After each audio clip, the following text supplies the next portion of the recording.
23 రోజులు 23 రోజులు గడిచిపోయాయి. అయినా ఏం ప్రయోజనం లేదు. ఇక మిగిలింది 4 రోజులు మాత్రమే. వాటిల్లో కూడా ఏమీ జరగదు. ఇక తరువాత ఏమవుతుందంటే భీమ్రావు చదువు అంతమవుతుంది.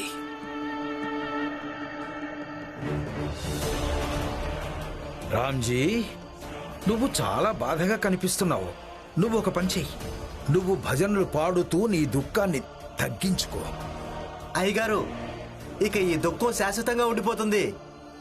ఇక రామ్జీ రాత్రి ఎప్పుడు ఇలాగే భజనలు పాడుతూ ఉంటాడు. కనీసం అందరికైనా వినోదం లభిస్తూ ఉంటుందిగా. ఇతను హితేష్. తనేం చెప్పాడంటే ఏప్రిల్ 14న ఈ భీమ్రావు పుట్టినరోజట కదా. కనీసం ఈ పుట్టినరోజున తనకు ఏదైనా అర్థం అవుతుందనుకుంటా. తన జీవితానికి నిజమైన గమ్యం ఏంటో, తనెందుకు పుట్టాడు, కేవలం మాకు సేవ చెయ్యాలనే పుట్టాడు, చదువుకోవడానికి కాదు.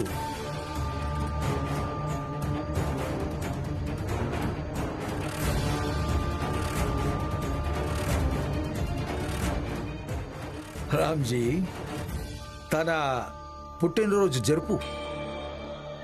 ఇప్పుడు ఎలాగూ నువ్వు భజనలు పాడే సమయం అయిందనుకుంటా. భజనలు పాడు, అలాగే నీ దుఃఖాన్ని తగ్గించుకో.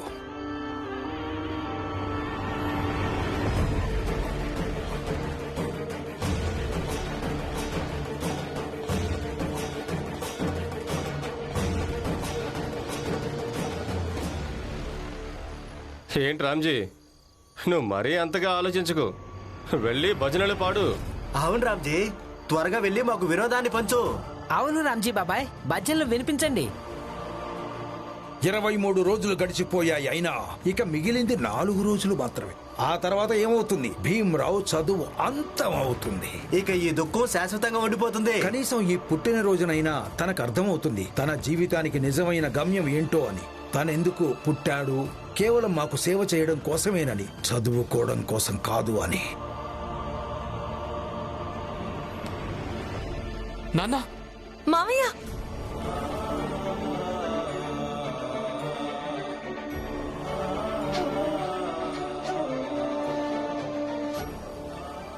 నాన్న మీరు బానే ఉన్నారా?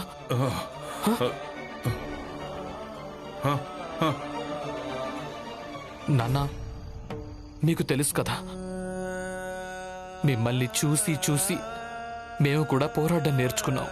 మీరే ఇలా నిరాశతో ఏడవటం మొదలు పెడితే నేను నా పోరాటంలో ఎలా గెలవగలను?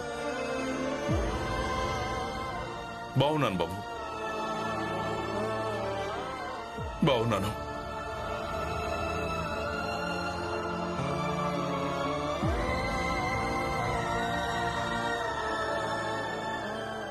పద బాబు.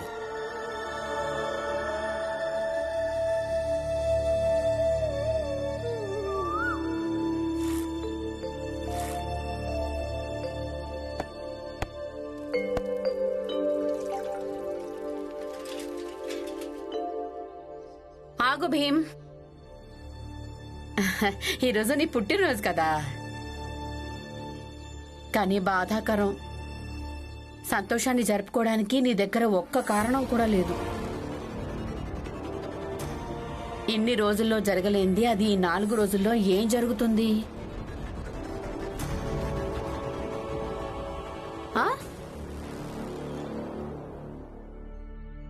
భీమ్,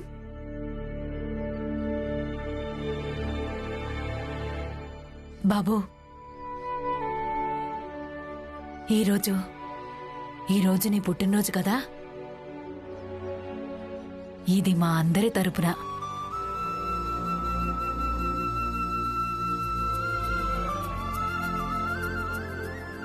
చాలా చాలా ధన్యవాదాలు. అత్తయ్య, చాలు బాబు. అరే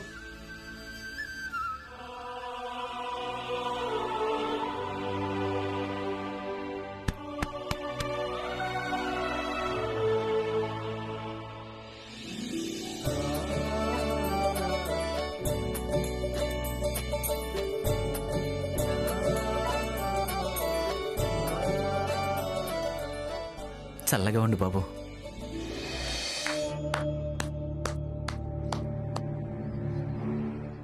మీరందరూ చాలా మంచి పని చేశారు. భీమ్ పుట్టినరోజున మీరు తనకి పువ్వులు ఇచ్చారు. ఇప్పుడు పని వెతుక్కోవడానికి ఈ పూలు తీసుకొని వెళ్తాడు. కానీ ఎలా ఉంటుంది? ఒక నిస్సహాయుడైన వ్యక్తి చేతిలో పువ్వులు. తన ప్రయత్నాల వల్ల ఒరిగేదేం లేదు.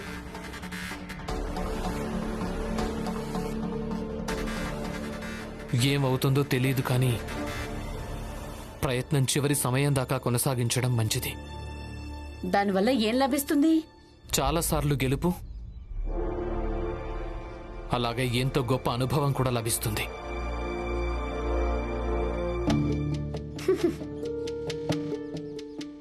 నేను ఇక బయలుదేరుతాను. కానీ రమ కనిపించడం లేదేంటి? రమ ఎక్కడికి వెళ్ళింది? రమా, భీమ్రా, నీకు పుట్టినరోజు హార్దిక శుభాకాంక్షలు. ధన్యవాదాలు వదనా. అయ్యో, ఏం చేస్తున్నావు నువ్వు? నీ పుట్టినరోజు కదా. నేను ఇంకా రమ సంతకెళ్తాం. పాలు ఇంకా బెల్లం తీసుకురావడానికి తియ్యటి రొట్టెలు ఇంకా పాయసం వండుతాం. కానీ దారి మధ్యలో రమ ఎక్కడికెళ్ళిందో ఏమో. నేను తన కోసం చాలా వెతికాను, కానీ తను దొరకలేదు.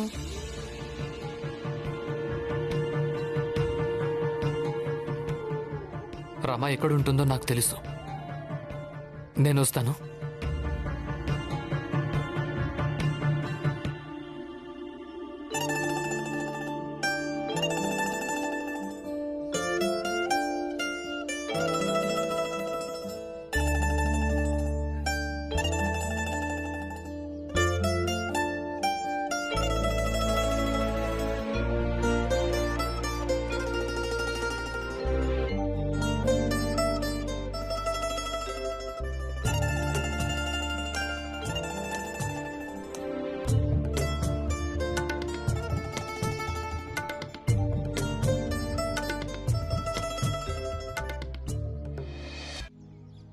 ఆగండి,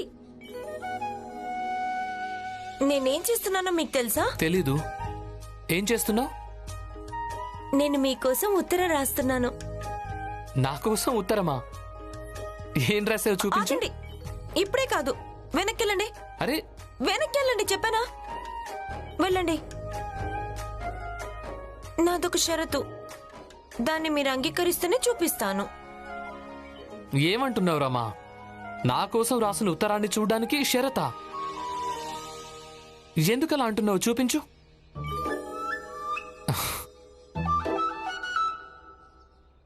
సరే అయితే చూపించు. షరత్ ఏంటో చెప్పు.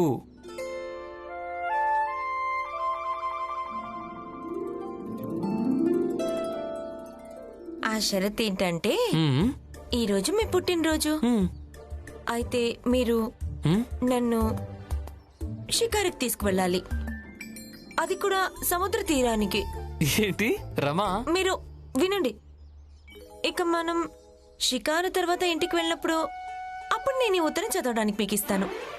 అంటే నా పుట్టినరోజున నా కోసం రాసిన ఉత్తరం, ఇక అది చదవడం కోసం నేను నిన్ను సముద్ర తీరానికి తీసుకెళ్లాల్సి ఉంటుందా? అవును. రమా, చూడండి, మీకు ఉత్తరం చదవాలనుందా లేదా? చదవాలనుంటే తీసుకువెళ్ళండి, లేదంటే తీసుకెళ్ళకండి.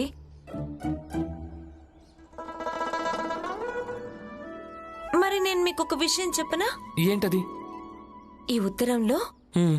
నేను మీకోసం ప్రత్యేకమైన విషయం రాశాను. రమ తన భర్త పుట్టినరోజుకి ఓ సాధారణ ఉత్తరం ఇస్తుందా? చదవాలనుందా? చదవాలనుంది.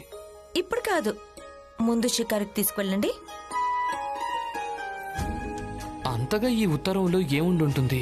ఇప్పుడు నాలో ఈ ఉత్తరాన్ని చదవాలన్న ఆసక్తి బాగా పెరిగిపోయింది. ఈ ఉత్తరం ఏంటంటే, దీంతో మీ ఆలోచన మొత్తం మారిపోతుంది, వాతావరణం కూడా మారిపోతుంది. పద.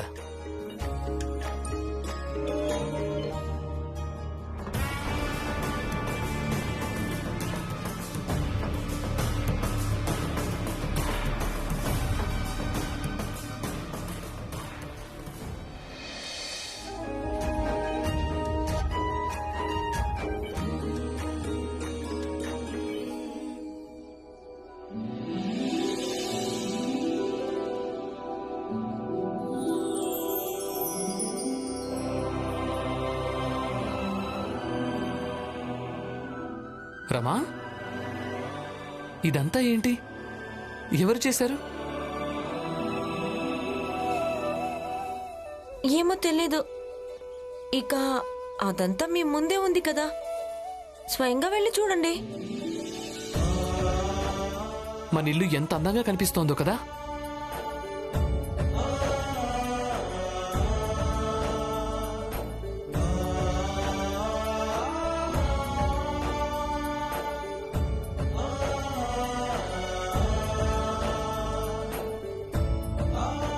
ఇంతకీ మన ఇంట్లో వాళ్ళంతా ఎక్కడా?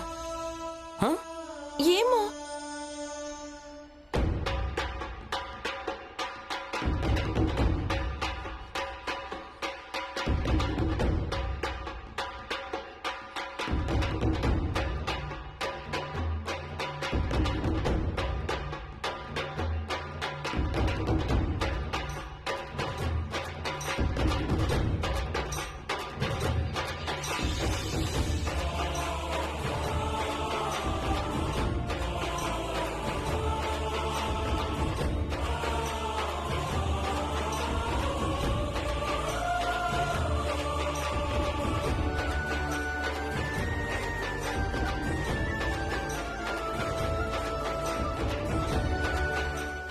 బాలా అన్నయ్య,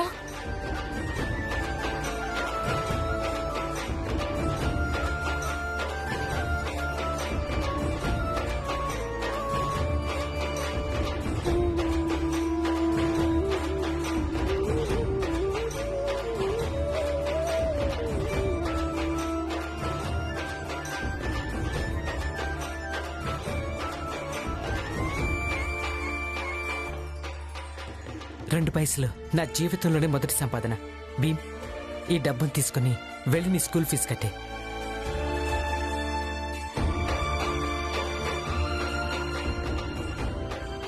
ఇక నేను వెళ్తున్నానన్నా. ఇప్పుడు సమయం వచ్చింది. అందరూ తమ తమ మార్గాలు ఎంచుకోవడానికి. మీరు భీమ్ కోసం చదువు మార్గాన్ని ఎంచుకున్నారు. ఇప్పుడు నేను కూడా నాకంటూ ఒక మార్గాన్ని వెతుక్కోవడానికి వెళ్తున్నాను.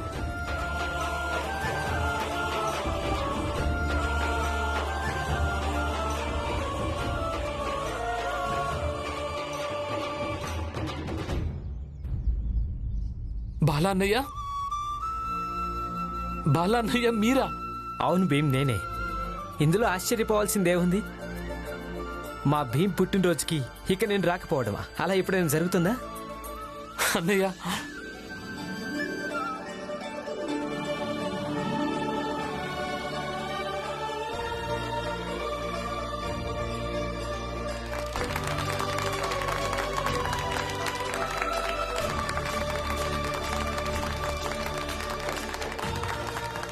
చూసారో బాలానయ్య, మన భీమ్ ఎంత సంతోషంగా ఉన్నాడో. మీరు వచ్చి మంచి పని చేశారు. అవును బాలా అన్నయ్య, కానీ ఎన్ని సంవత్సరాలు మీరు ఎక్కడున్నారు? ఏం చేస్తున్నారు? ఎక్కడున్నారు? అవన్నీ చెప్తాను భీమ్. ముందు నీ పుట్టినరోజు వేడుకని జరుపుకొని ఏమంటారు?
మా వ్యవహారాల్లో కలగ చేసుకోవడం ఆపేయ్. మా భావాలతో ఆటలాడుకున్నందుకు నీకు శిక్ష వేయడం జరుగుతుంది.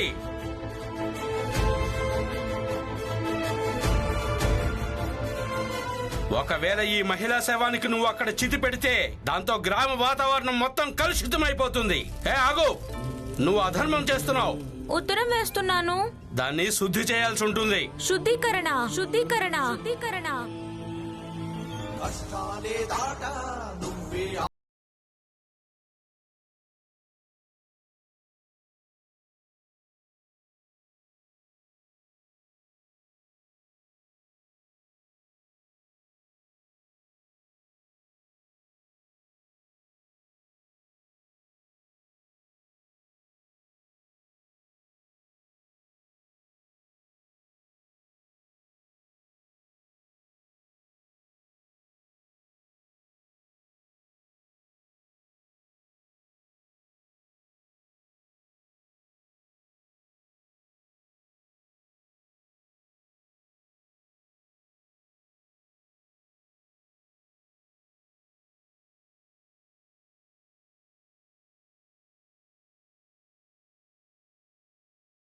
పెద్ద నగరాల్లో ఎవరికి ఎవరూ సహాయం చేయరు. నాకు నా ఈశ్వరుడి మీద పూర్తిగా నమ్మకం ఉంది. నా కూతురికి ఏమీ కాదు, నా కూతురికి నయమైపోతుంది.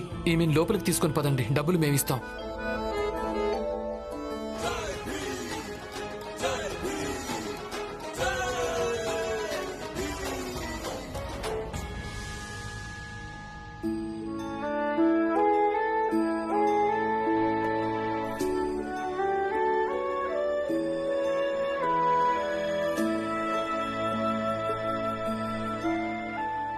ఇప్పుడిక కేవలం ఒకటే పనుంది. భీమరావు చదువుకోవడానికి ఎక్కడెక్కడికి వెళ్తాడో అక్కడ తన చదువుని ఆపేస్తాం. ఈ విద్యాలయంలోనే కాదు, సతారాలోని ఎక్కడా కూడా చిన్న జాతిలోని పిల్లాడు చదువుకోవడానికి వీల్లేదు. ఈ రోజు నుంచి ఈ విద్యాలయం ఎప్పటికీ తెరుచుకోదు. సేఠ్ ధన్సుఖ్లాల్ నీకొక మాట ఇస్తున్నాడు. ఒకవేళ ఈ విద్యాలయం తెరుచుకుంటే నేనే సతారాను వదిలేసి వెళ్ళిపోతాను. నేనే సతారాను వదిలేసి వెళ్ళిపోతాను. నేనే సతారాను వదిలేసి వెళ్ళిపోతాను.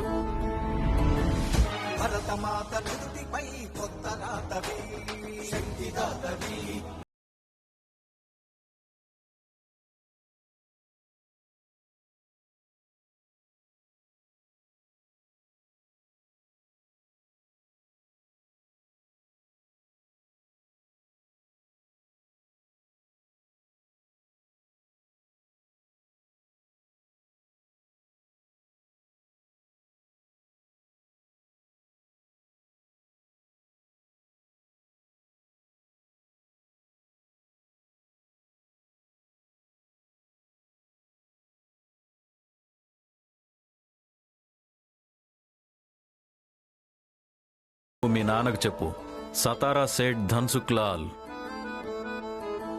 ఇప్పుడు మారిపోయాడని. భీమరావు,